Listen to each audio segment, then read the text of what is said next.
ప్రముఖ ఆధ్యాత్మిక క్షేత్రంగా బాసిల్లుతున్న స్వయంభూ కాకినాడ భోగి గణపతి పీఠంలో 18వ వార్షికోత్సవ బ్రహ్మోత్సవాలు ఘనంగా నిర్వహించారు. 1008 ఆవు పిడకలతో భోగిమంట వేసి 108 మంది చిన్నారులకు భోగి పళ్లు పోసి 3000 మందికి భారీ అన్నదానం కార్యక్రమాన్ని అత్యంత ఘనంగా నిర్వహించారు. తొలుతగా బ్రహ్మముహూర్తంలో గణపతి హోమం ధనుర్మాస దీపోత్సవం పూర్తి చేసి బ్రహ్మోత్సవ వేడుకలు ప్రారంభించారు. పీఠం వ్యవస్థాపక ఉపాసకుల దుసర్లపూడి రమణరాజు వరలక్ష్మి దంపతులు మాట్లాడుతూ 2008 భోగి మంటలో కాలజ్ఞాన సహితంగా వెలిసిన వినాయక స్వరూపాన్ని సృష్టి స్వయంభూగా ఆరాధిస్తూ సంకష్ట చతుర్థి భాగ్యంగా వర్ధిల్లడం లోక కళ్యాణకారకమని పేర్కొన్నారు.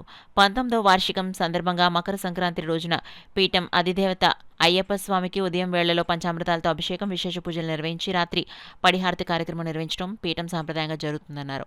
పీఠంలో ప్రత్యేకంగా పసుపు గణపతి, త్రికోణ స్వరూపమైన బ్రహ్మ విష్ణు మహేశ్వర పూజ కొరకు మాఘమాసం నుండి ప్రతి నెల మొదటి ఆదివారం త్రినాద వ్రత పూజ చేసేందుకు, పాల్గొన మాసంలో పుత్ర గణపతి వ్రతం చేసేందుకు బ్రహ్మోత్సవ నిర్వహణలో సత్సంకల్పం చేయడం జరిగిందని వివరించారు. ఈ బ్రహ్మోత్సవం సందర్భంగా మనం ఇక్కడ 1008 ఆవు పేకలతో ఇక్కడ భోగి మంట నిర్వహణ చేసుకుంటూ ఉన్నా. అదేవిధంగా చంటి పిల్లలకి, చిన్నారులకి భోగి పండ్ల ఆశీర్వాదం, అదేవిధంగా 3000 మందికి భోజనాలతోటి అన్నదాన కార్యక్రమం జరుగుతూ ఉంది. రేపటి రోజున అయ్యప్ప స్వామి వారికి పంచామృతాలతో అభిషేకం, రాత్రి పడిహారత కార్యక్రమం జరుగుతుంది.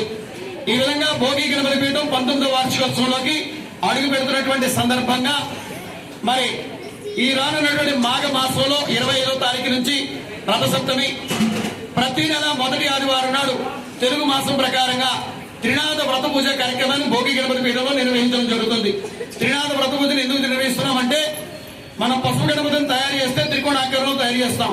బ్రహ్మ విష్ణు మహేశ్వర స్వరూపం కాబట్టి ఆ బ్రహ్మ విష్ణు మహేశ్వర త్రిమూర్తాత్మక స్వరూపంగా ఆ యొక్క విఘ్నేశ్వరుడు మన దగ్గర వెలుస్తున్నారు. కాబట్టి త్రిమూర్తుల పూజ కార్యక్రమాన్ని మనం నిర్వహించడం ప్రారంభించడం జరుగుతుంది.